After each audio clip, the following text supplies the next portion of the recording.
já voltando aí. Mais 2.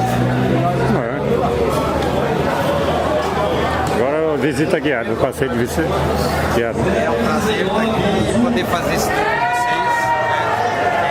Essa é uma experiência que a prefeitura está fazendo hoje nesse evento, que tem tudo a ver com o tema, né? Ferrovia, ferroviarismo.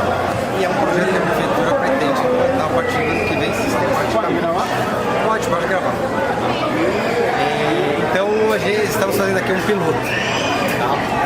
Meu nome é Rafael Prudente Correia, eu sou pesquisador ferroviário, eu trabalho com patrimônio ferroviário já há 10 anos. Né? Eu faço consultorias nessa área, tanto em relação ao patrimônio histórico, quanto em relação à regulamentação de patrimônio ferroviário. E dentro dessa área desenvolvo aí diversos trabalhos, tenho livro publicado, escrevo artigos, faço projetos de restauro, atuo com o governo, com concessionária, e agora estou aqui nesse projeto com a prefeitura, fazendo esse piloto, como eu falei com vocês, para poder implantar a partir do ano que vem. Tá? Então, vou falar um pouco da nosso roteiro. Né? A gente vai passar por todas as edificações construídas pela Paulista, históricas, que foram restauradas pela prefeitura nos últimos 6 anos. Vamos começar pela estação, que é o grande centro, né, de toda a ferrovia dentro de uma cidade. E depois a gente vai passar pela cabine, pelos armazéns, até chegar na subestação, que é a grande protagonista desse tour. Eu vou falando no meio do caminho para vocês um pouco também da eletrificação, né, para embasar o porquê que a subestação existe. E lá a gente vai andar pelos equipamentos que foram restaurados, vou falar para vocês como funcionava a subestação até o final da eletrificação e dar um panorama do porquê todo esse patrimônio está dessa forma hoje. Né? Então, falando um pouco da estação, né? A estação tem que falar da ferrovia que essa linha foi construída pela Companhia Paulista de Estradas de Ferro, foi inaugurada em 1872, ligando Jundiaí, que era a ponta dos trilhos da Inglesa, São Paulo River, que se ligava com Santos, passando por São Paulo, até Campinas. É uma empresa fundada por capitalistas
paulatinamente ela foi prolongando a sua linha, né?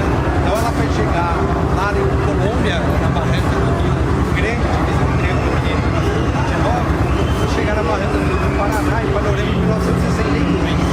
E aí ela forma uma grande rede, e essa grande rede vai absorvendo toda a carga, todo o movimento de passageiros de praticamente o estado de São Paulo inteiro, isso em conexão com outras ferrovias também, né? Então o tráfego aqui fica muito pesado.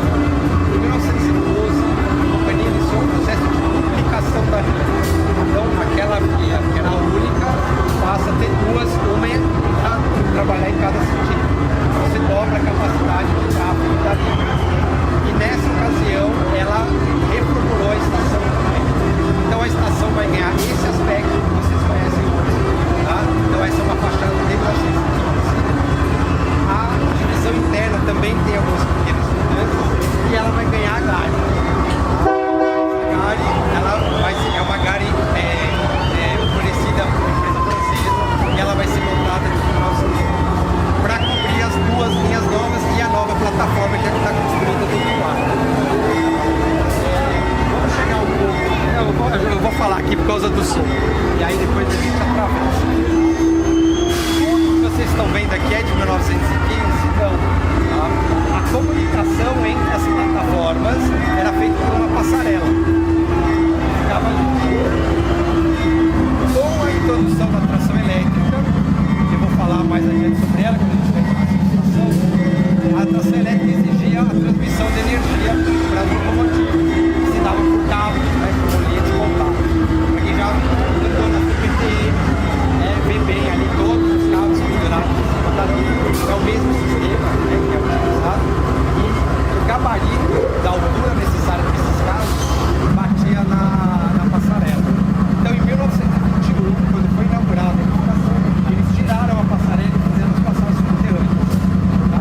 Então, eu convido vocês a passar, né, pela passagem.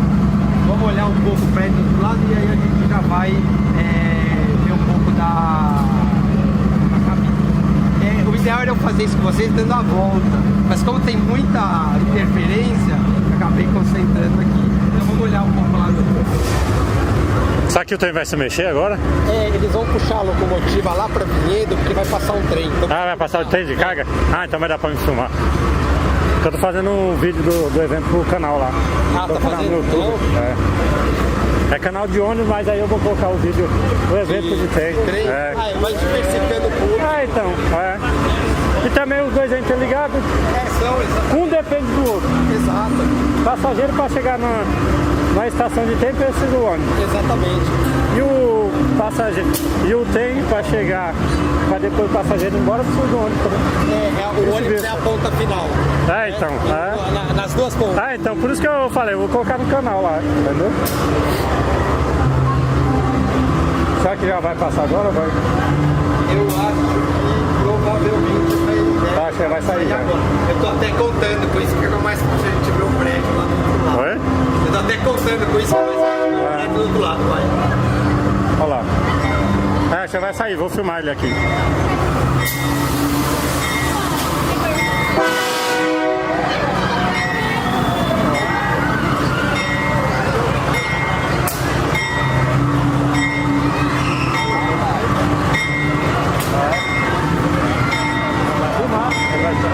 Já filmar aí.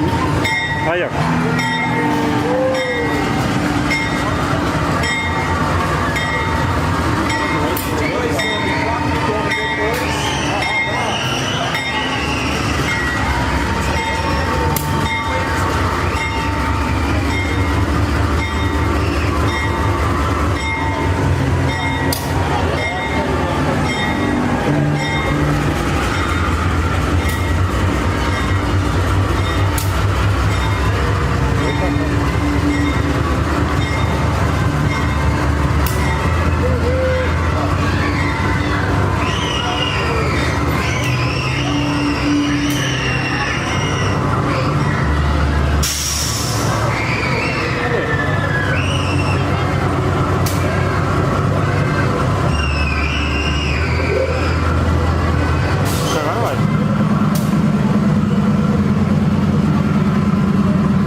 mais ampla da fachada, e a gente pode ver os detalhes feitos, aqui liberar alguns suportes para encaixar a galho, para dar sustentação para a galho, todo esse detalhamento aqui de alegre em volta, é um padrão arquitetônico típico daquela época. Tá?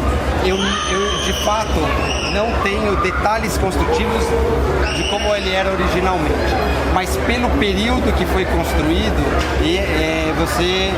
pelos detalhes que tem ali, você consegue diferenciar o que foi feito depois e o que tinha antes. Na verdade, o que sobrou mesmo do prédio foram as paredes em volta do prédio original e o telhado. O resto foi todo modificado. Saindo daqui, vamos passar lá na cabine e eu vou falar para vocês um pouco da história dela, por que ela existe. Até mais ou menos 1900. Não, até mais ou menos 1880, 1890, o controle do tráfego de trens era feito por horário. Então você contava que o trem ia cumprir aquele horário. Então era no relógio. A partir de 1880, eles colocam um sistema de telégrafo.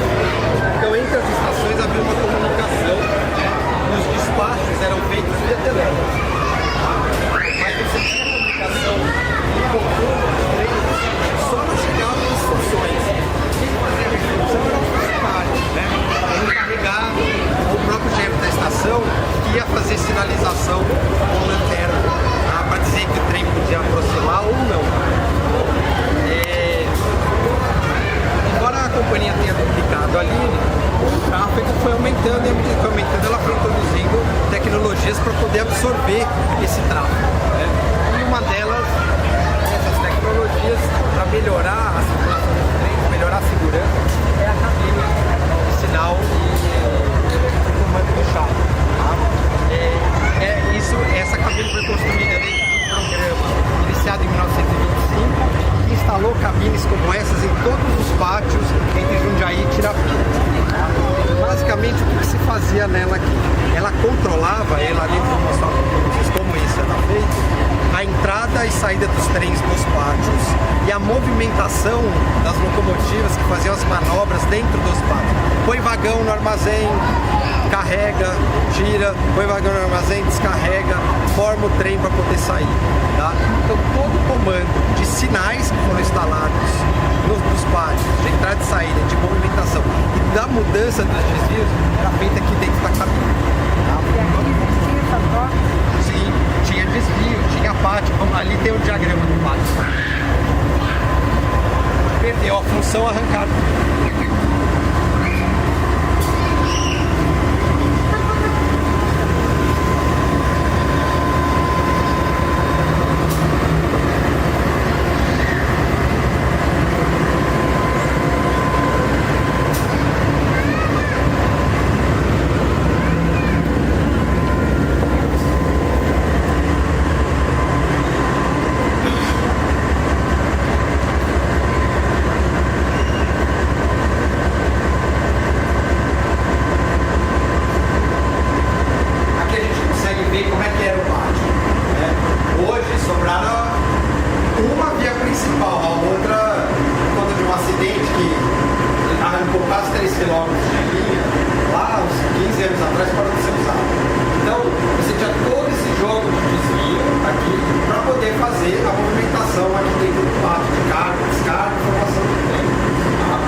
ele bloqueia, dá o sinal vermelho na seção anterior, mas dá o verde na seção anterior a que ele acabou de passar, o trem poder prosseguir.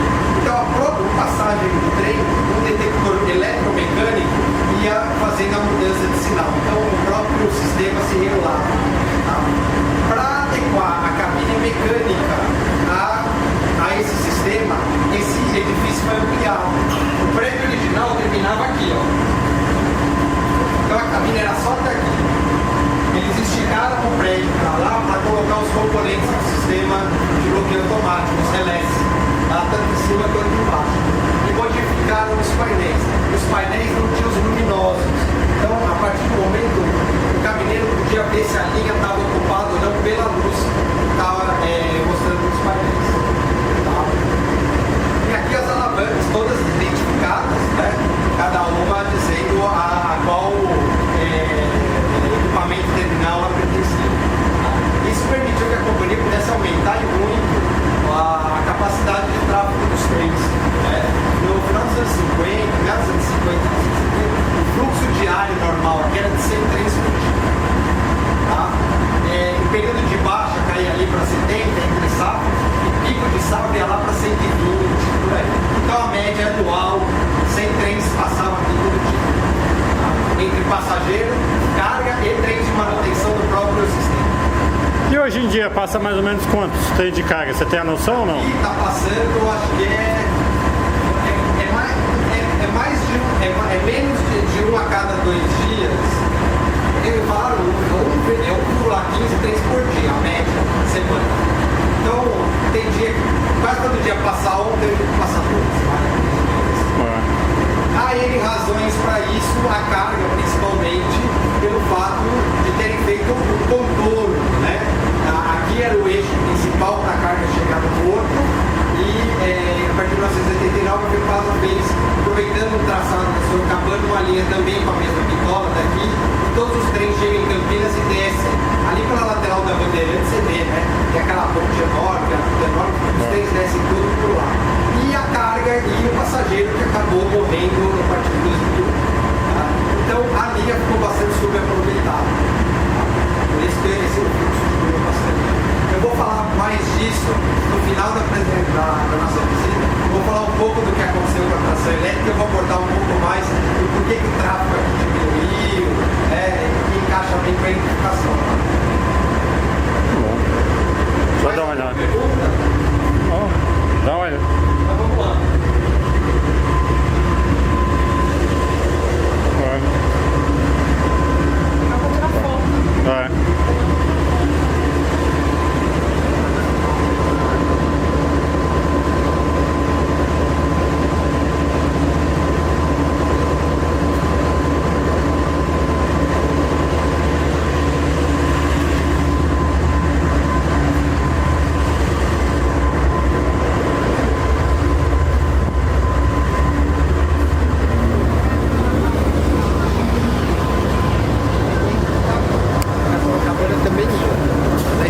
Por Botucatu, mas aqui também é para Bauru.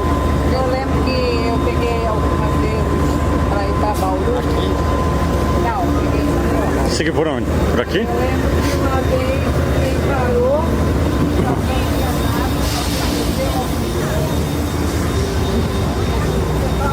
Agora o passeio da visita guiada aqui, ó. No primeiro encontro de ferromodelismo em Louveira, interior de São Paulo.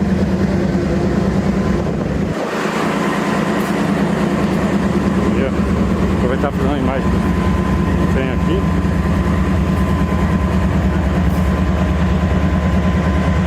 Aí, ó. Pintura antiga da Rumo. Ó, novo.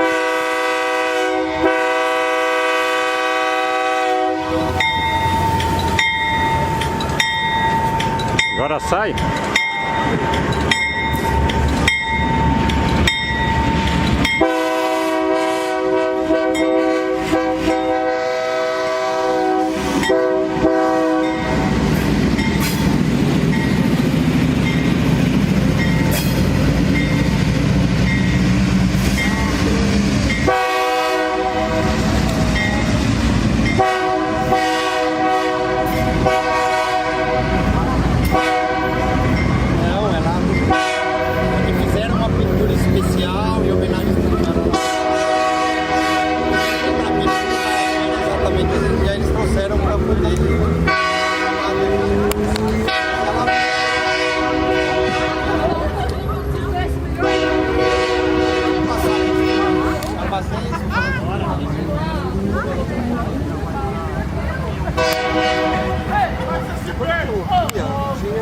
sistema de armazenagem para poder acomodar as mercadorias que iam ser transportadas, que eu estava aguardando o vagão, ou as mercadorias já descarregadas estavam aguardando o destinatário vir buscar. O primeiro armazém construído em Louveira não foi junto com a estação. Tá? O primeiro armazém foi construído em 1874, então armazém aqui só 2 anos depois da inauguração. E a gente tem aqui uma situação curiosa. Né? O armazém que parece mais antigo é o mais novo. Ou menos antigo. Que é esse primeiro aqui. Então, ele tem uma estrutura um pouco mais acanhada. O tipo construtivo também é bem comum para armazéns lá na década de 10. Tá? E a Paulista construiu esse armazém para dar conta das mercadorias de tráfego próprio, né? Como se dizia na época.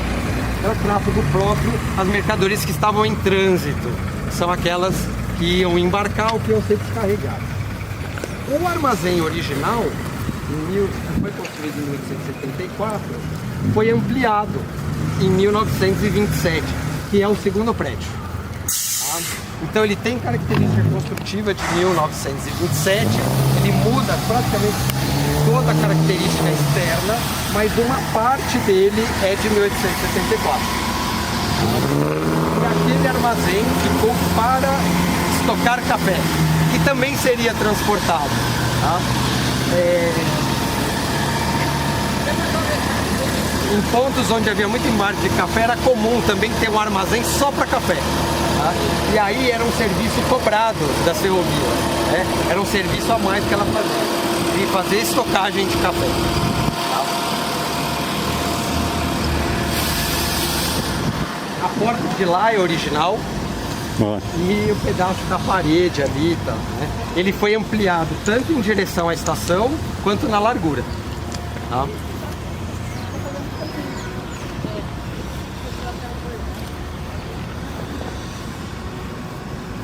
Não, uma dúvida, quando foi lá, mais ou menos quanto tempo ele tá lá?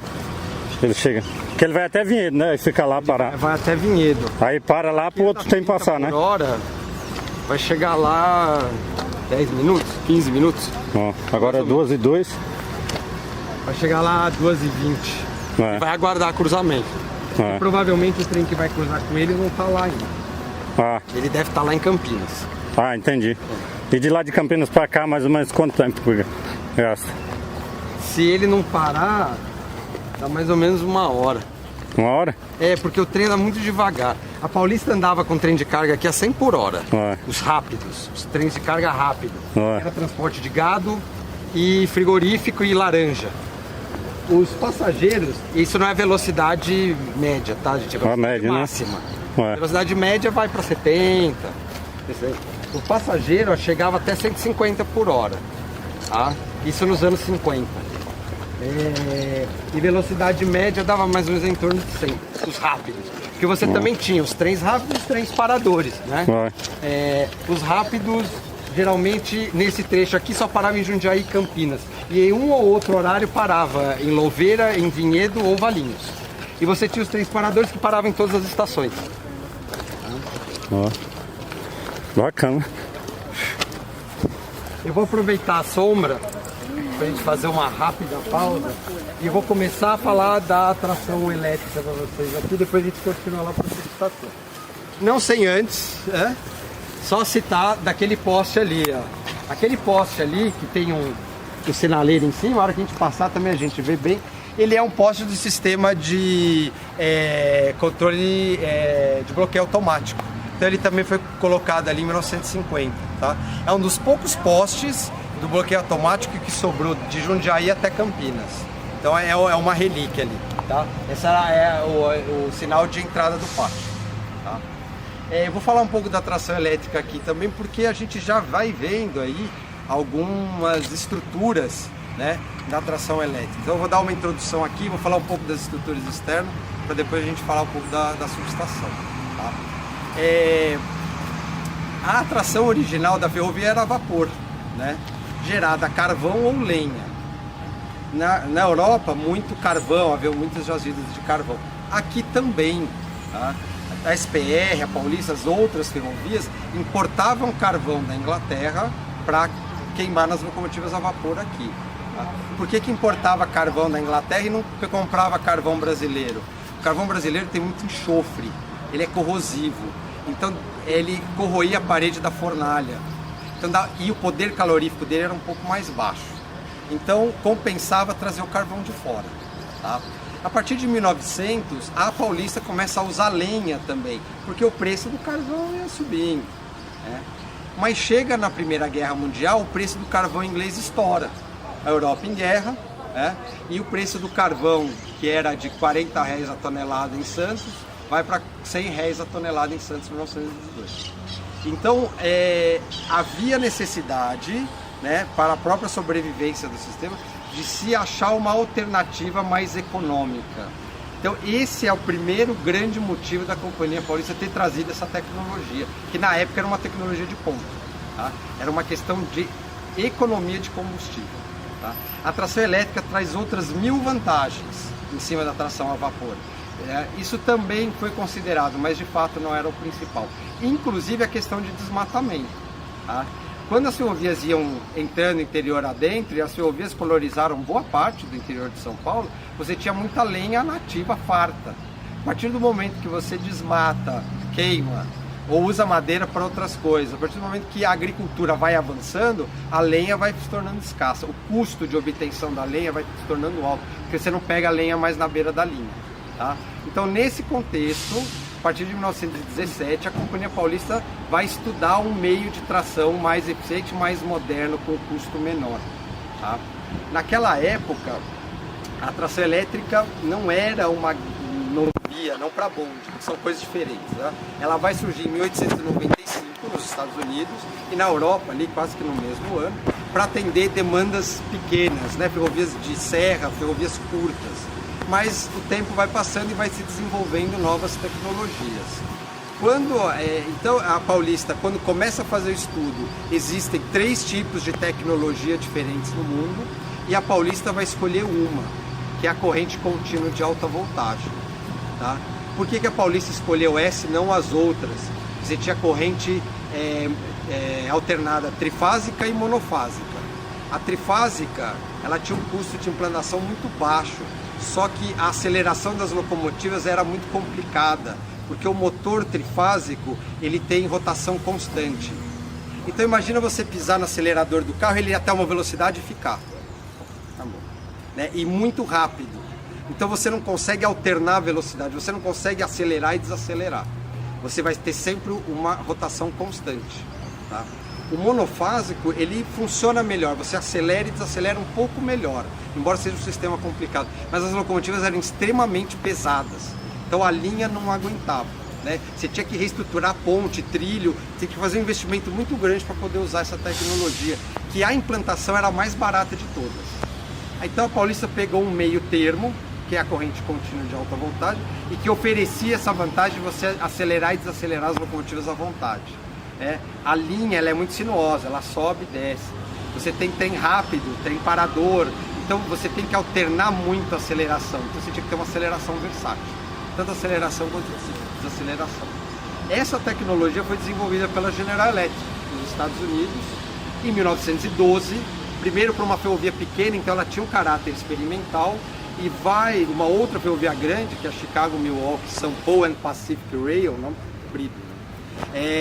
Vai contratar da General Electric o sistema de eletrificação nos 3.000 volts corrente contínua. Então é uma tecnologia implantada pela primeira vez em 1917. Tá?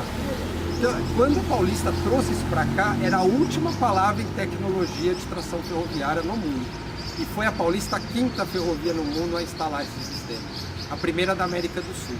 Então, o que a gente está vendo, o que a gente vai ver, principalmente a subestação, porque ela é original, ela tem um apelo histórico internacional, que é a primeira, né, de um continente inteiro, praticamente.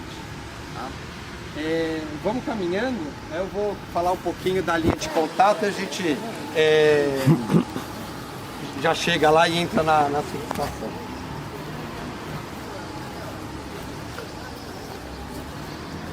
Para sustentar a linha de contato, A Paulista economizou, né? Era uma tecnologia nova, não sabia o que ia acontecer, né? Não sabia das surpresas, eles tinham que adquirir know-how, então onde eles puderam gastar menos, eles gastaram menos. Então, originalmente, todos os postes que foram instalados para sustentar a linha de contato eram de madeira, tá? Eram postes de Guarantã. Guarantã trazido ali da região da Estrada Noroeste do Brasil, região de Lins. Lá mesmo tem uma cidade chamada Guarantã por causa das florestas de Guarantã que tinham lá. Tá? Perto de Cafelândia, Guarantã. É, né? Aquela região. Mesmo, aquela região. É. Cafelândia, Lins. Não é cidade, é distrito, né? É cidade ou é distrito? Guarantã é cidade, só que é pequena. É pequena, não é muito grande não. A Paulista, a tração elétrica fez grande sucesso, né? A Paulista tinha uma estimativa de recuperar, amortizar o investimento em 8 anos. Ela recuperou em 5. Então, logo inaugurou a eletrificação aqui em 1921, ela começou a eletrificar, estender a eletrificação, né? Foi escolhido primeiro o trecho Jundiaí-Campinas, que era o de maior tráfego, nas 2 linhas, e com o passar do tempo ela foi estendendo a eletrificação, chegando até Rincão, lá na região de Araraquara, em 1929, e chegando lá em Cabralha Paulista, que é a região de Bauru, um pouquinho para frente, entre Bauru e Garça, em 1954. Tá? E eles foram, de acordo com a necessidade, substituindo essa estrutura de madeira por estruturas outras, mais modernas, mais resistentes. Não em um programa sistemático, já de acordo com a necessidade. Então a gente vê aqui vários tipos de poste. Tá? Tem poste de concreto, tem poste de aço feito com trilho, tem poste de aço, que é um tipo que foi usado no trecho de Rio Claro até São Carlos, então foi poste aproveitado. E ainda existe nesse trecho os postes de Guarantã. Tá? Para quem tiver oportunidade e quiser conhecer os postes originais, pode ir lá na estação de Valinhos. Na saída da plataforma sentido Campinas, tem um par lá. Tá? Eu acho que é o único lugar que tem par, porque ainda existe um ou outro aí no meio do trecho. Ontem mesmo eu passei, estava fazendo um outro trabalho, e aí eu fui acompanhando a linha de carro, eu fui vendo vários postes de madeira espalhados lá. Tá?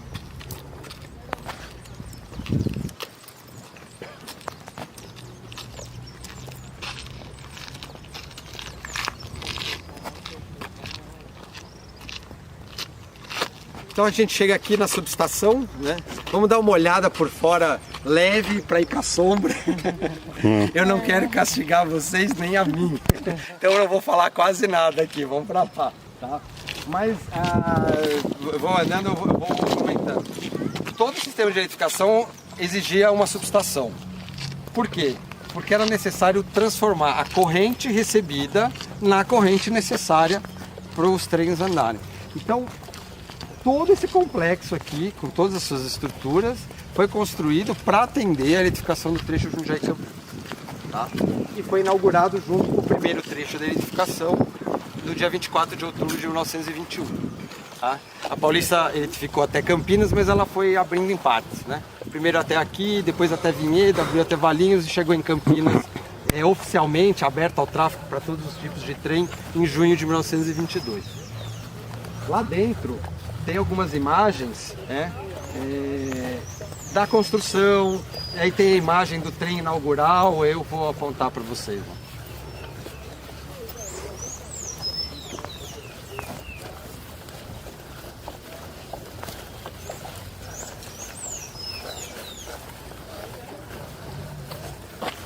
Essa linha não é que nem aquela linha que vai que sobe de Santos para Itu, que passa por Embu-Guaçu, que lá a demanda é mais alta. Essa é a linha da Sorocabana, original da Sorocabana, né? Que é a Mairink Santos. E o tráfego sai de Campinas, vai para Mairink e desce. Aí passa por Embu-Guaçu, ali a demanda é mais. Exatamente. Passa mais, tem de carga. Um dos pontos que fizeram esse contorno é por causa do metropolitano.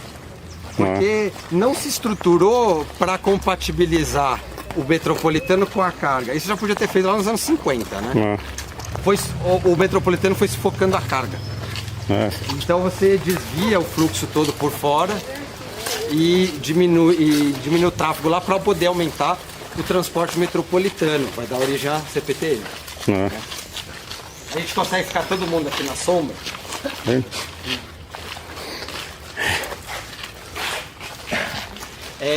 Eu não vou fazer um caminho muito linear, porque eu quero fazer com vocês o caminho da energia. Como é que a energia circulava aqui dentro, né? Até chegar nos trens. Mas, de maneira geral, toda essa estrutura era necessária para manter a subestação sempre em funcionamento. Tá? E a subestação exigia funcionários, um chefe, por isso que tem uma casa do chefe aqui, a gente vai entrar lá no final, e os operadores, por isso que tem outras casas lá para trás. E o pessoal da manutenção, então tem outras casas de madeirinha no fundo de tijolinho que a gente vai ver ali na frente. Tá? Além disso, além da própria subestação do prédio principal, você precisava de uma infraestrutura de manutenção, para fazer manutenções rápidas no local, que era esse prédio aqui. Então aqui era um almoxarifado de peça e tinha uma pequena oficina. Tá? A energia chegava aqui a 88 mil volts corrente alternada trifásica. Vamos ver. Tá? E ela chegava por aqui. Tá? A Paulista construiu uma linha de transmissão própria para pegar essa energia lá em Jundiaí e trazer para cá. E daqui ela foi construída a linha de transmissão até chegar nas últimas subestações que ela construiu lá nos rincões do estado. Tá? Os 88 mil volts inicialmente chegavam por aqui. Então toda essa estrutura externa que vocês estão vendo... Espera aí, deixa eu só complementar aqui. Tá bom, cara? Tudo bem. Você que é o guia? Esse cara sabe tudo. É o cara, tudo bem, velho? Esse aqui, vou falar pra você, tem que gravar o que ele fala. É uma enciclopédia da ferrovia do Brasil. Mas é mesmo, já deu pra perceber. Aproveite. Ensinar pra ele a curtinha, Noveira Itatiba. É isso aí, ó. Daqui a pouco Ele canta pra nós. você vai tocar lá, pô. Preciso falar contigo. Tá bom. Se a gente consegue... Amanhã eu vou estar com o prefeito de Jundiaí, vou dar uma cutucada nele lá. Posso te ligar aqui? Pode. Tá bom, eu não tenho que Você me orienta, viu, o que eu tenho que falar. Tá bom, perfeito. Aproveite. Bom feriado, eu ia falar bom fim de semana. Ô, Fel, tem um cara meio de inverno aqui, rapaz. Tá bom, Ricardo? Tranquilo? Bom, não? Bem, Ricardo. Tudo bem, você? Bem. Tudo bom? Aí, seu discípulo. Nossa, filho, olha quanto tempo, hein? Tudo bom, e você? Então todo o cabeamento chegava nesses isoladores, tá? Eles passavam pelos outros isoladores, porque você tinha que... Você tem três fases, né? Você tinha que multiplicar em 3 saídas cada fase, porque você tem 3 conjuntos de transformação de energia aqui dentro. Tinha ali uma estrutura de alguns para-raios de segurança, que foram substituídos por outro sistema, encostados lá na parede, e daquela parede, né, daquele recorte ali, a energia entrava para dentro da sua estação. Então a gente vai entrar, eu só vou pedir para vocês irem comigo direto lá, que aí a gente faz o caminho da energia e em cada ambiente a gente fica um pouquinho, se vocês quiserem tirar foto, dar a volta nos equipamentos, né?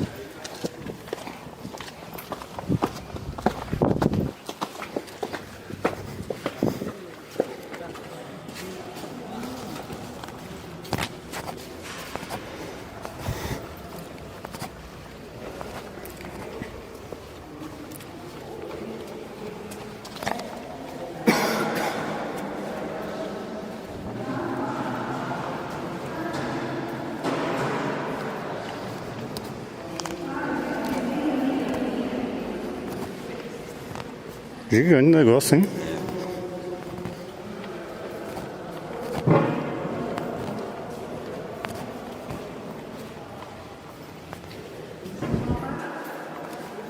Parece estrutura de chão de fábrica. Parece estrutura de chão de fábrica. Olha que é assim, é enorme. Tem um motivo, né? Alguns, né? Não. Que é ventilação. Ah, é. E a distância de cabeamento também, para funcionar.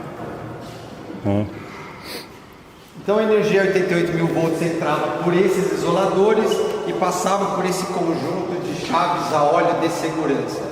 Elas não têm função na transformação da energia. Transformação, né? Vou explicar por que entre aspas. Elas têm uma função de segurança. Então qualquer sobrecarga que se dava nessa linha de transmissão, no primário, elas que faziam a absorção dessa sobrecarga. Tá? A hora que a gente descer ali, a gente vai ver como é que, o que tinha dentro dessas, de cada cilindro desse, aí eu consigo explicar melhor como ele funcionava, porque olhando por fora é difícil de entender. Mas você tinha aqui conjuntos em uso e conjuntos em reserva, tá? Então, de acordo com a ligação que eles faziam através da manipulação de chaves, você atribuía a segurança a um conjunto, hora a outro, tá? Isso para você ter sempre um equipamento reserva, deu problema em um, você aciona o outro e não precisa parar de funcionar a subestação, né? Se a subestação para, a ferrovia para também. Tá?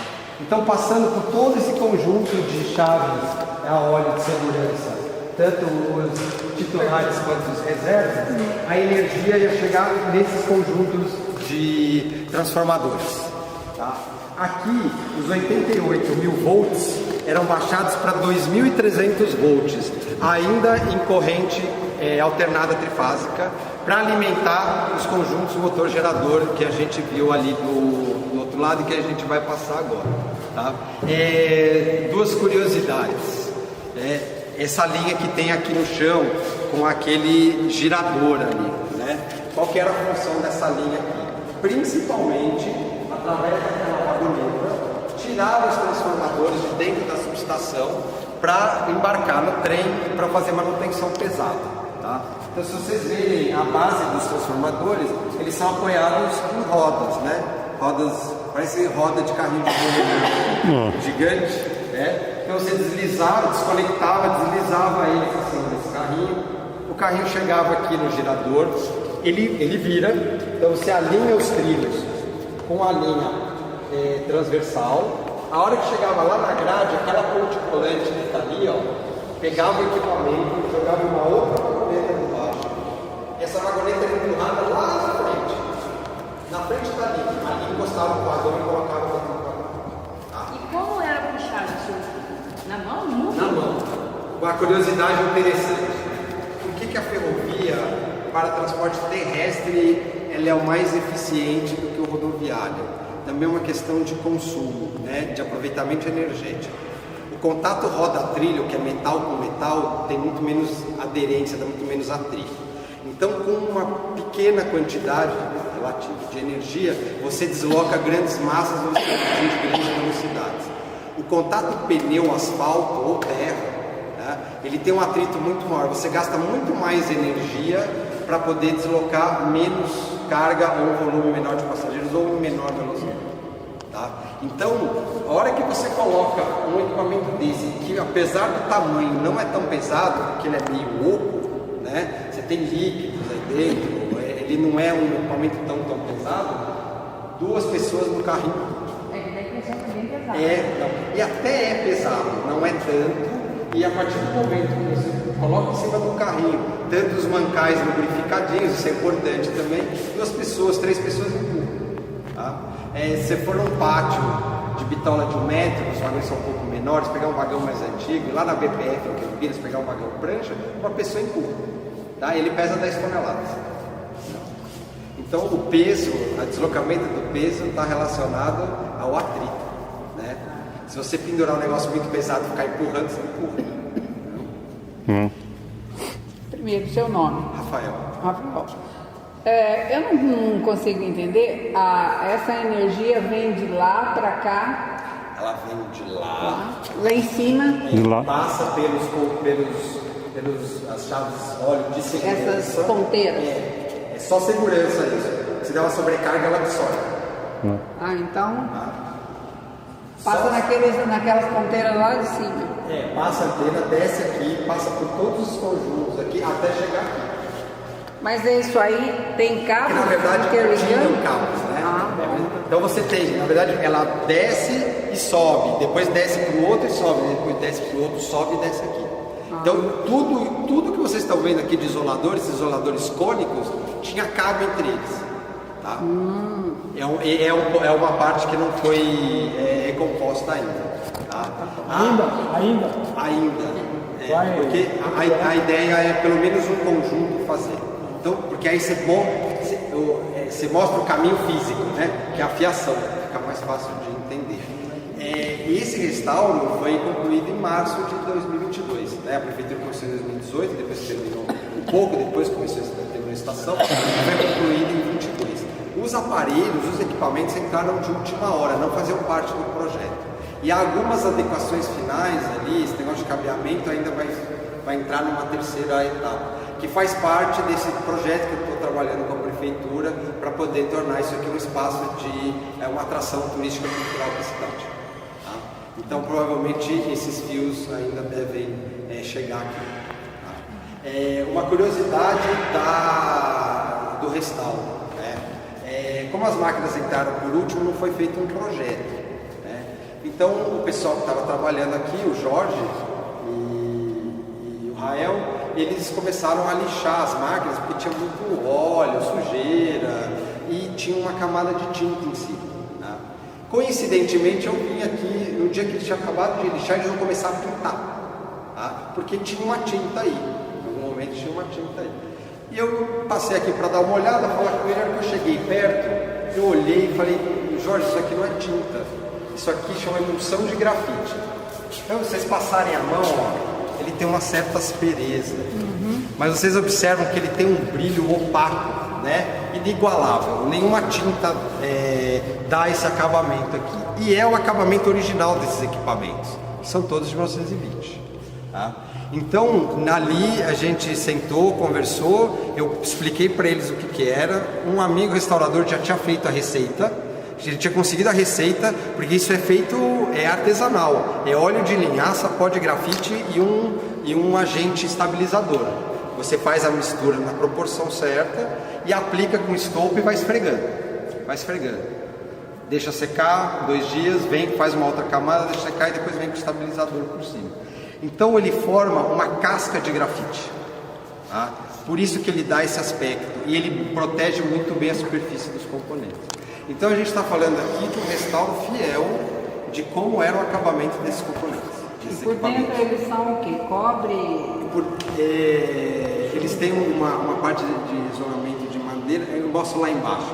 Eles têm uma parte de isolamento de madeira, eles tinham um óleo aí, que era óleo ascarel, para ajudar a quebrar a corrente quando dava sobrecarga, e aí tinha uns fechos, que é o que tem ali embaixo, de metal, eram várias chapas de metal de cobre, assim. É como se você pega a energia e bate nele, ele quebra a energia. E aí viram vários pedacinhos de baixa voltagem. Você pega uma sobrecarga, um raio, né, para a gente poder visualizar. De alta voltagem, quebra ele em vários pedacinhos de pequena voltagem, o líquido que tinha aqui dentro dissipava essa energia. Rafael, esse daqui é a mesma função daquele? Ele é diferente? Mas eu vou te dizer que eu não achei no documento que dissesse exatamente o que é isso que tem em volta. Eu acho que faz parte do sistema de refrigeração com o óleo que fica aqui embaixo. Tá? Mas eu não tenho isso.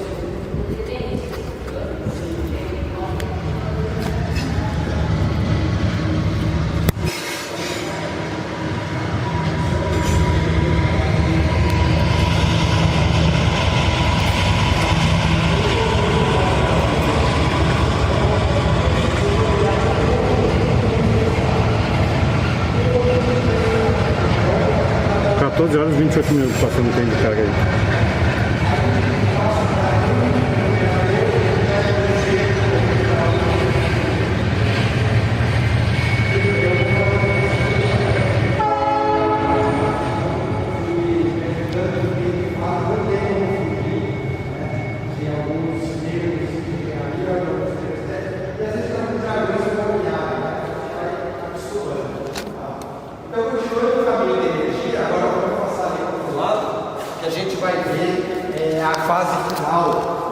Dessa produção de energia para alimentar os trens. Se eu não me engano, tem uma das fotos aqui, é que eu não sei se fizeram, dá para ver, logo que terminou, dá para ver todos os cabos, vamos ver se ela tem. Essa foto é daqui, né? É a construção desse salão. E acho que é essa parede aqui. Não, tá parecendo essa. Não é não, é aqui. Não, aí? Aí não é com certeza. é aqui, mas... Ah, é, lá na frente. É lá. É. Tem uma outra foto que pega essa fachada aqui. Tá?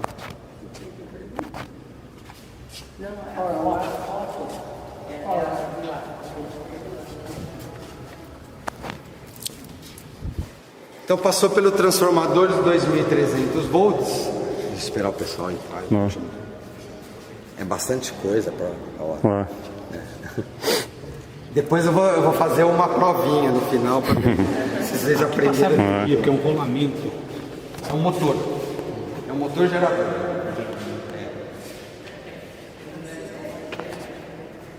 Então saía energia de 2.300 volts, você entregava para os conjuntos motor-gerador. E aqui tem a primeira interface de controle, né? Esse é o painel de controle de distribuição do 2.300 para os conjuntos motor-gerador. Então aqui você ligava e desligava o transformador, regulava a potência da corrente que era entregue para cá, né? A quantidade de trens passando em determinado momento, ao mesmo tempo, que determinava a quantidade de energia que você tinha que entregar para eles. Então o controlador podia, numa situação que tivesse poucos trens passando, desligar o conjunto inteiro, diminuir a potência para diminuir o consumo de energia. Por outro lado, em algum momento que tivesse um grande fluxo de trens, o controlador podia aumentar a potência e dar o máximo de energia possível para alimentar todos os trens que estivessem passando naquele momento. E se ele conseguia medir aqui também, se a tensão da linha estava caindo, subindo, eles iam controlando esse fornecimento de energia. E a energia toda saía desses canos atrás? Ela para entrar no sistema de controle, nos mostradores, por esses canos que estavam aqui atrás. Tá? É uma parte dela de contato. Para poder fazer as medições. Esse senhor aí, a estação tem o nome dele. Qual a estação dele? Francisco. Mas a gente, só para não quebrar, eu consegui terminar o ciclo, tá? O que acontecia com os 2.300 volts corrente alternada trifásica que chegavam aqui? Tá? Eles iam alimentar os conjuntos motor-gerador. Então você tem aqui um motor movido aos 2.300 volts que acionavam dois geradores que geravam os 3.000 volts. E esses 3.000 volts já em corrente contínua que iam lá para a linha de contato, passando aqui por baixo. É a última fase que a gente vai ver aqui. Tá? Então aqui a gente pode ver, foi feito o restauro dos três equipamentos, eles não estavam completos, né? Só se trabalhou com um, que é a mas procurou-se deixar um mais ou menos como estava, também para poder ver como é por dentro, né? Então a gente tem aqui o rotor de um dos geradores, né? Dá para ver os polos de ímã que davam a indução para poder o rotor girar. A última pintura que os equipamentos tiveram, que era esse preto que a Fafasa colocou, esse aqui já é a cor que foi encontrada nas prospecções e foi adotada pelo equipamento todo, né? Provavelmente, de fato, é a cor que tinha lá em 1920, quando eles chegaram, tá? E eles nem sempre operavam todos ao mesmo tempo. O normal é 2 operando e 1 de reserva, e aí eles vão fazer um rodízio, tá? Aquele senhor simpático ali da foto, o senhor perguntou, que também aparece aqui, nessa foto, esse é o trem que inaugurou a subestação, né, do dia 24 de outubro de 1921, e ele aparece aqui caminhando, é o engenheiro Francisco Paes Leme de Monlevade, que foi um grande engenheiro, né, brasileiro, muito conhecido na época, e foi o pai da eletrificação. Tá? Ele ocupava na época o cargo de inspetor-geral da companhia, é mais ou menos como se fosse um presidente de operações. Vai?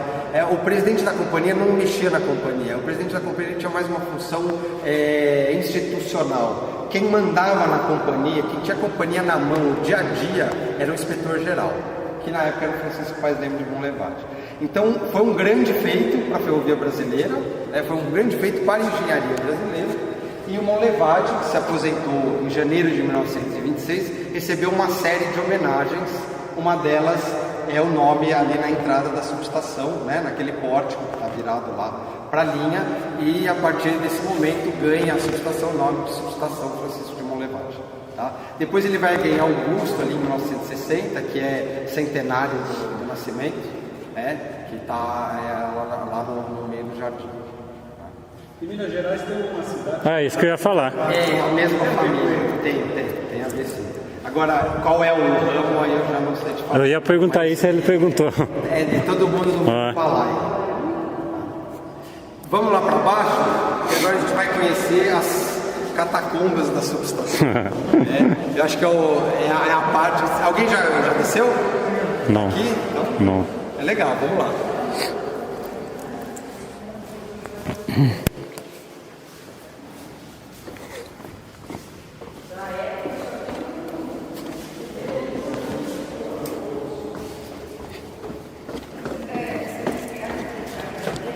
Ó, tá liso aí, ó.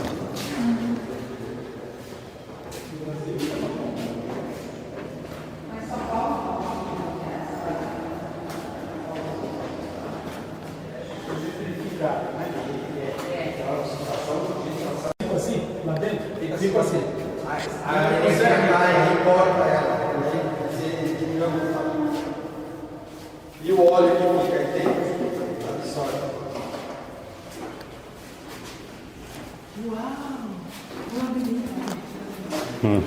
Essa água aqui é de chuva? Eu não sei. Os trilhos todos têm água. Eu não sei se limparam também. Isso é uma beleza. Então aqui temos um belo cenário de filme de terror, né? Uma bela adega e um belo labirinto. Né? Qual o motivo da construção disso aqui? Tá? Pelo mesmo motivo que o prédio é muito alto, você tem esse subterrâneo aqui para poder melhorar a ventilação dos conjuntos motor-gerador, que são os equipamentos que mais esquentam. Tá?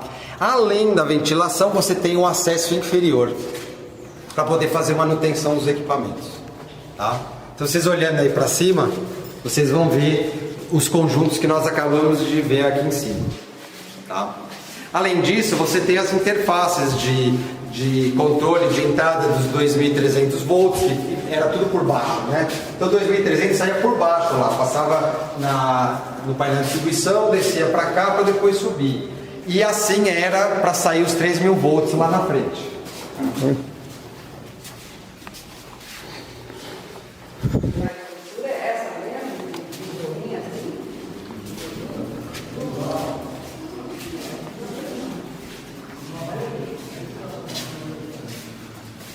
Então toda a energia de 3.000 volts gerada ali vinha passando em fiação aqui no teto até chegar aqui. Daqui passava lá para fora, subia pela fachada do prédio e atravessava o jardim até chegar lá no linha de contato. Tá? Além disso, você tem outros equipamentos acessórios aqui, né, de segurança. Você tem vários conjuntos de resistência, que também é para dissipar sobrecarga. Né? Você tem alguns componentes reserva para troca rápida. E ali a gente vai entrar ali numa passagem secreta para ver os cilindros de óleo Ascarel, que era o óleo que era usado na transformação de energia ali nos transformadores. Tá?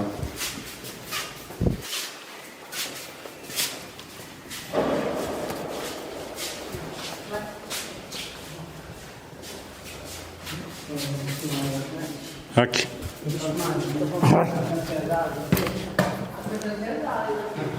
Não é?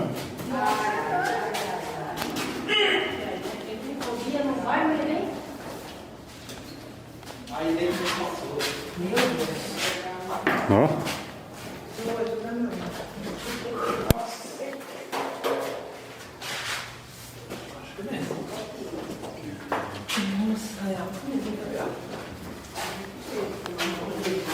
Vai querer ver? Tá bom. Ai, Jesus, assistindo. Não tem força não. Fobia quem tem?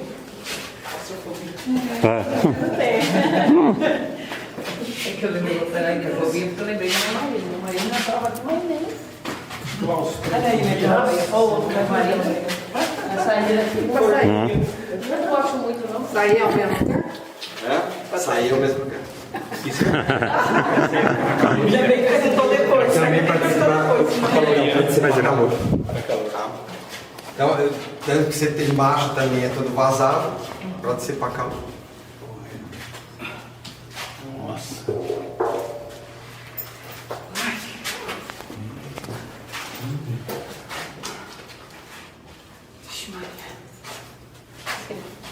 Tem mais uma saída ali, quadrada. Eu acho que não é. Lá, acho que é mais de um armário. É isso? Ah, a saída também. Saída mesmo? É. É uma para cada um. Boa. Você tem a saída ali, uma saída aqui, uma saída lá. Saída pra onde? Saída de ventilação. É. Já tô querendo escapar da Será que vai fácil? Até lindo, velho. Ai, Jesus, tu bem não tinha subido. Mas agora você já viu já? Tem degrau aqui, não lembro? Ah, aí, pronto, fui. Fui, deu uma ralada no braço, mas fui.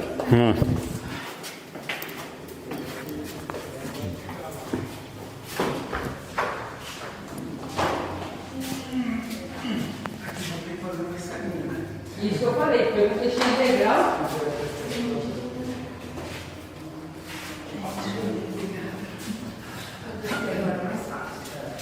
Ah, aguenta lá, ó, 80 quilos. 90. Eu ia falar, eu sou 80 e pouco. Aqui é patrimônio tombado já? Isso é tombado pelo Condefat. Ah, então não dá pra fazer degrau não. Não, pode. Pode fazer Não, degrau? você faz uma escadinha móvel. Ah, só móvel. Põe uma escadinha de 2 degraus só pra... Ah, sei. Pode. Aí pode, mas de massa não. Tudo original. Bom, é original assim, né? Pode ser que um conjunto motor gerador, uma peça fosse do sobressalente. Ah, o venadinho. Mas a chuva aqui parece mais... Com o tempo, os equipamentos foram modernizando algumas coisas, troca de fornecedor, ou usa peça sobressalente. A tecnologia é toda original. E o prédio também, tá? Ele foi construído e concebido dessa forma. Tá? E ele é grande assim também porque na época a concepção de subestação era subestação indoor. Todos os equipamentos dentro.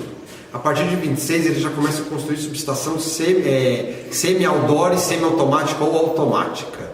Então todos aqueles transformadores, tudo que a gente viu do lado de lá, vai para fora. Então o prédio já é metade, né? Já tem pé direito mais baixo porque usa ventilação forçada. Porque o sistema de automatização, que é aquele controle que eu falei para vocês da potência, joga mais potência, menos potência, passa a ser automático. Ele exigia uma ventilação, uma refrigeração forçada, né? Aqui fazer refrigeração forçada era besteira, porque você podia só fazer o prédio alto. E aí você nunca mais ia gastar dinheiro com ventilação. Né?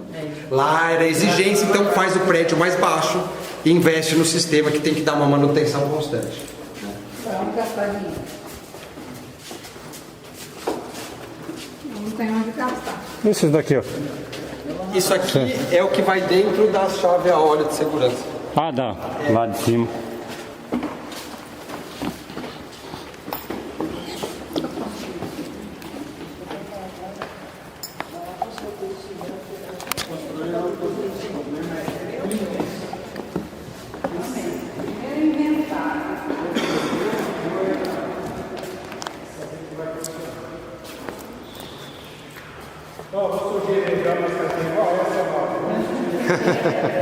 Tem que pegar o transformador.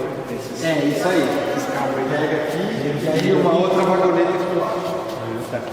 E daqui empurrando Até lá fora. até lá na frente. A hora que a gente sair, a gente vê a linha ali certinho até onde. Os cabos.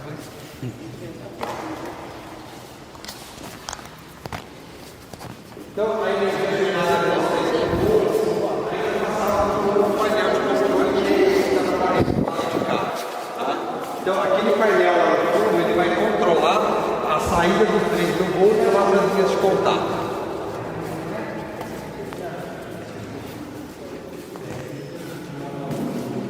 Vamos lá fora, não sei, eu vou esperar um pouquinho, deixa o pessoal olhar um pouco mais. Aí, ó. Visita agora a subestação. Tirando aí. Ela chega o fio imaginário chegando na parede, subindo, ele passa pelo painel que estava encostado na parede, que é o painel de controle dos três no volto. aí ele vai sair lá em cima. Tá? Você tem aqui embaixo algumas chaves faca para poder desligar em caso de necessidade. E aí os fios iam atravessando o jardim, sustentados naquele poste ali e no outro. E também tem chave de segurança, né? Você desliga a transmissão da corrente embaixo até chegar finalmente nas linhas de contato. Tá? Esse sistema corrente contínua, ele exigia a construção de uma subestação mais ou menos a cada 40 km, no máximo 50. Tá? E por conta do transporte da energia, da transmissão da energia. A corrente contínua não se presta à transmissão a longas distâncias. Por isso que você precisa desse aparato todo. A corrente alternada, ela se presta à transmissão a longas distâncias. Foi a grande briga ali entre o Thomas Edison e o Tesla, né? E protagonizada também pelo George Westinghouse, a partir do momento que o Tesla vai trabalhar lá na empresa dele. Tá? Então, toda essa estrutura, todos esses edifícios que vocês estão vendo aqui eram necessários para poder fazer a energia ser transformada conforme a necessidade da ferrovia. Tá? Aí chegando um pouco mais para cá, vamos fazer o desfecho, né, do nosso tour. E aqui eu vou falar um pouco do final da utilização da tração elétrica e vamos comparar um pouco de tecnologia sem ver equipamento nenhum. Tá? Bom, como eu já falei para vocês, a Paulista ela prolongou a eletrificação, ela construiu mais de 460 km de linha eletrificada. Tá? Ela fez escola, outras ferrovias também adotaram o sistema de tração elétrica com a mesma tecnologia, se não exatamente a mesma, com uma corrente um pouquinho mais baixa. Então você tem ferrovias de 3.000 volts e de 1.500 volts. Tá? Mas todas as ferrovias do Brasil utilizaram a corrente contínua e ainda usam. Tá? As linhas de transporte metropolitano, 3.000 volts corrente contínua, a CPTM é assim, a Supervia lá no Rio de Janeiro é assim, o Demetrô lá em Belo Horizonte é assim, a Trensurb lá em Porto Alegre também. Tá? Os equipamentos mudaram, a tecnologia mudou, mas o conceito ficou. Tá? E vai continuar. A hora que foi instalado aqui o trem Intercidades, que é um projeto do governo do estado e que está aí na fase final, espero que saia, a gente torce muito para sair, vai ser também eletrificado em corrente contínua de 3.000 volts. Tá? Como é que está esse projeto? Fase final de bastidores, de estudo e também convênios, porque envolve concessionário, envolve governo federal, envolve prefeitura, né? Então está na fase final para poder soltar o edital na praça. Será que sai? Sai. Vai ser uma PPP, né? Uma parceria público-privada. Falei muito do auge, das vantagens da eletrificação, mas eu vou falar um pouco da parte triste, né? Como ela foi, como ela sucumbiu. Né? Alguns fatores ocorreram para que isso acontecesse. Uma crise generalizada do setor ferroviário a partir do final dos anos 40, esse é o motivo. Então você diminui a capacidade de investimento, menor capacidade de investimento, você não consegue modernizar estruturas. A eletrificação da Paulista, que foi, né, a grande, foi a primogênita, né, que abriu as portas, ela continuou do mesmo jeito até a formação da FEPAS em 1971. A Paulista não conseguiu empreender modernizações. Ela construiu mais subestações, comprou mais locomotiva, mas ela não modernizou o sistema. Então você entra ali na fase da FEPASA, que sucede a Paulista, né? Ela vai agrupar todas as ferrovias que na época, lá em 1971, eram administradas pelo governo do estado, além da própria Mogiana, Sorocabana, Estado de Araraquara e São Paulo, Minas, da forma como ela estava lá nos anos 20, 40, 30, 40. Tá? A FEPASA, ela inicia um plano de modernização e de ampliação das linhas eletrificadas em 1973, 73, 4. Isso tudo mediante aquela crise do petróleo de 1972, 3.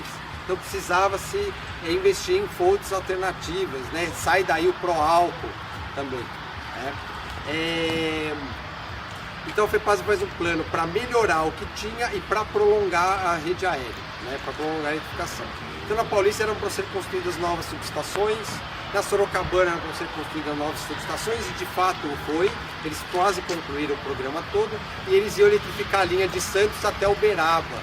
E isso pega um grande trecho da antiga Companhia Mogiana e um trecho da antiga Sorocabana, uma parte até já é eletrificada. Tá?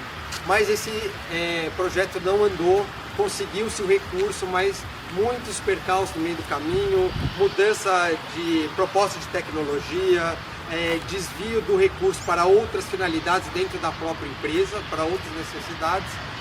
Comprou-se equipamento, começou-se a instalar, fez-se algumas coisas, mas não se fez tudo. Então, para Louveira, para a subestação de Louveira, era prevista a construção de uma nova subestação, tá? Que não ia substituir a que nós visitamos agora, mas que ia ser a titular para a que nós visitamos agora, será uma reserva. Tá? O prédio foi construído finalmente no projeto lá dos anos 70, meados dos anos 70, em 1991-2, que é esse prédio que vocês estão vendo aqui, né? À minha direita. Esses pilares que tem aqui que parou, fazia parte dessa remodelação da subestação. Tá? O primário ia entrar por lá também. Uma boa parte da subestação já seria a outdoor, que é a parte dos transformadores.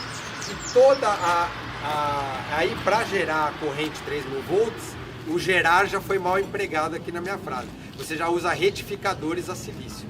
Então você observa pelo tamanho e a altura do prédio, o que era necessário em 1920, de termos de infraestrutura civil, para gerar os 3.000 volts, e depois o que era necessário com uma tecnologia nova lá nos anos 70, né? Uma tecnologia aqui no final dos anos 60.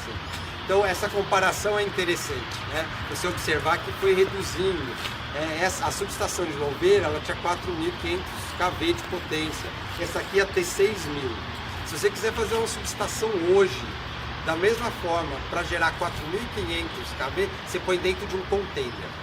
Quase. A dimensão pode variar um pouquinho mais comprida, um pouquinho mais larga.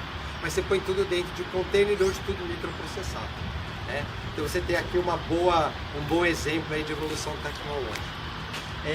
Com a obsolescência, falta de investimento, a tração elétrica, as estruturas, as formas locomotivas já bastante desgastadas, quando chegar lá no final dos anos 90, meados, na verdade, já meio caindo aos pedaços. Né? A partir dali você tem um movimento de reprivatização, ou na verdade de privatização, né, de devolução da operação ferroviária para o setor privado. Lembrando que todas as ferrovias começaram, quase todas, principalmente aqui no estado de São Paulo, como empresas privadas. Né? Então a FEPASA ela é transferida para o governo federal em 1997, num acerto de contas entre o governo federal, o governo do estado e o Banespa, né, havia uma dívida grande, e o governo federal faz a concessão da FEPASA em 1998. No dia 1º de janeiro de 99, a concessionária assume, no dia 7 ela desliga a eletrificação aqui. Então a subestação operou lá desde 24 de outubro de 1921 até 7 de janeiro de 1999. Tá? Já não havia de fato condição de se operar com esse sistema e o modelo operacional ferroviário mudou. Tá? A Paulista trabalhava com trens rápidos, como eu comentei lá fora, as velocidades, né, antes da gente chegar, e curtos, mais leves. Adotou-se o modelo operacional de trens longos e pesados. Né? Então você diminui aí uma série de custos quando você trabalha dessa forma. E como hoje praticamente só se transporta commodities, né? Você não tem necessidade de ter rapidez no transporte. Você só tem que atender, né, as demandas ali de exportação ou de indústria de base. Então você tem que estar, para o ferrovia que transporta minério, em sinergia com a siderúrgica, para ir alimentando o forno. Aqui, a escoamento de produção de açúcar e grãos, que é o forte que virou hoje a bitola larga, tem que estar em sinergia com os alinhados com os navios que chegam no porto e com a capacidade dos armazéns que tem lá. Então você não precisa de velocidade. Tá? Então esse sistema elétrico também não serviria para esse sistema. Tá? Especificamente aqui, como eu já comentei, o tráfego também cai muito, porque toda a carga passa a ser desviada em Campinas, passando por Mairim, chegando direto ao Porto de Santos. Tá? A subestação fica fechada por um bom tempo, ainda na mão da inventariança. E no final dos anos 2000, ali, já para 2010, a prefeitura vai negociar para ter a cessão dos imóveis. Né? Eles eram imóveis operacionais, como extinguiu a eletrificação, foram devolvidos para o governo e foram transferidos para a SPU, Secretaria de Patrimônio da União. E ali em 1910, 11 assinou um convênio com a prefeitura para ela poder tomar conta e usufruir do prédio, e aí que vem todo esse trabalho de restauração que foi feito. Tá? Bom, gente, era isso aí que eu queria trazer para vocês. Eu espero que vocês tenham gostado aqui do nosso tour. Se vocês tiverem alguma dúvida, eu estou à disposição. E eu vou ter que meio voltar correndo lá, porque tem que pegar outro grupo. Mas se vocês quiserem ficar aqui, rodar, ver um pouco mais das outras casas, né, ver um pouco ali a fachada da casa do chefe, entrar de novo na subestação, vocês fiquem à vontade. Essa casa aqui, qual a utilidade dela? Aquela do chefe da subestação, essas próximas casas são dos operadores. Na verdade, eles identificam como funcionários. Funcionário da subestação só tinha operador, chefe e o pessoal da manutenção, que as casas lá de trás são identificadas como o pessoal da manutenção. Então só sobrou o operador, né? Que é para ficar lá. Muito obrigada, Rafael. Obrigada, viu? Gente, obrigado pela atenção. Vai servir só para atividade cultural.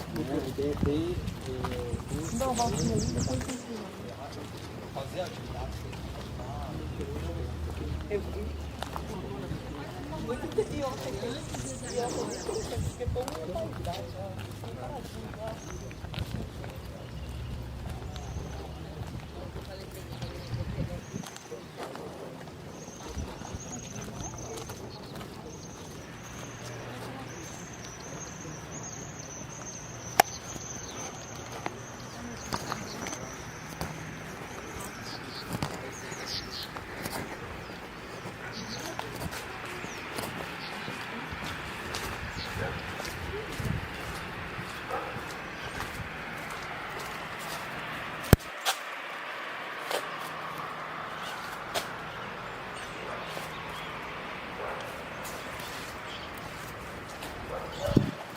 É isso aí, pessoal, aqui é a visita guiada aqui, contando um pouco da história da ferrovia de Louveira, interior de São Paulo.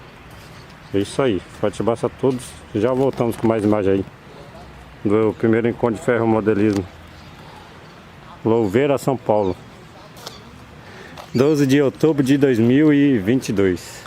Olha lá que passarinho parou lá na árvore lá. Ó. Ó. Pica-pau, pica-pau.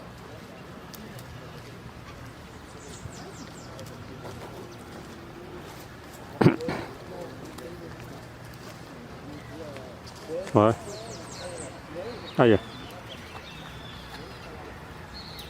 Isso aí.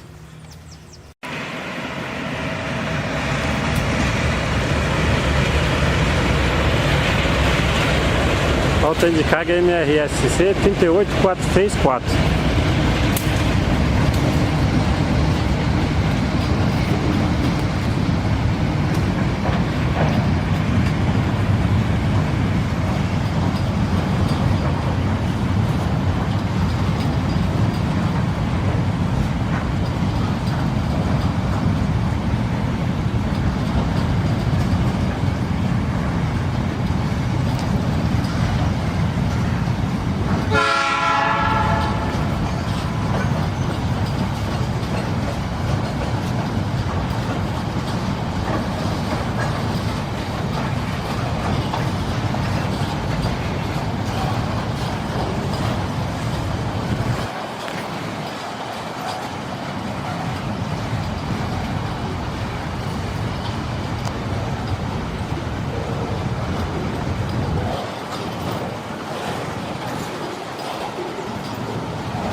Ah, acabou, pessoal.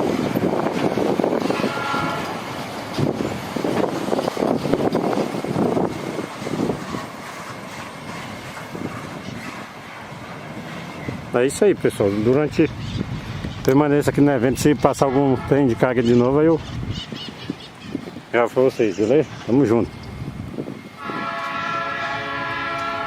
Muito longe. Então, galera, canal Gerson Locurones, finalizando aqui o vídeo do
Aí já Beleza? deixa a descrição certinho.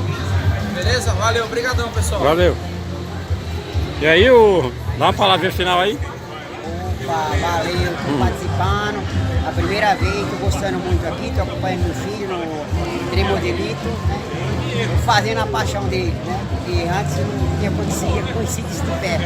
Agora eu tô conhecendo, tô gostando muito. Valeu. Isso aí. Josiane, vem aqui. É. O quê? O quê? Vai falar a palavrinha final. Tchau, viu? Prazer conhecê-los aí. Gostou do evento? Então é isso aí. Forte abraço a todos. Obrigado.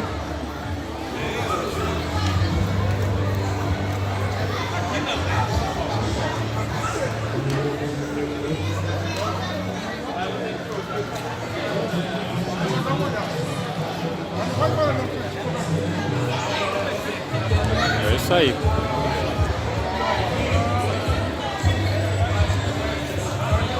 Tamo junto, forte abraço a todos. Gostou do vídeo, deixa o like, gostou do canal, se inscreva.